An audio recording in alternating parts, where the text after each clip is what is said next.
Hello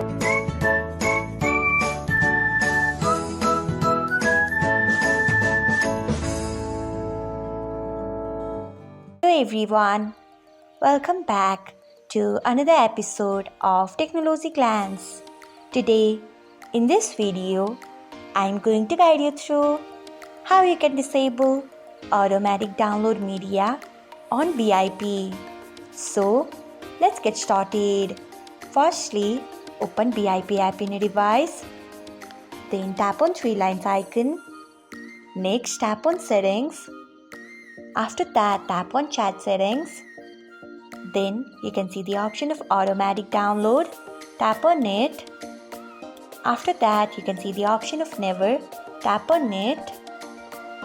So this is how you can disable automatic download media on BIP. Thanks for watching.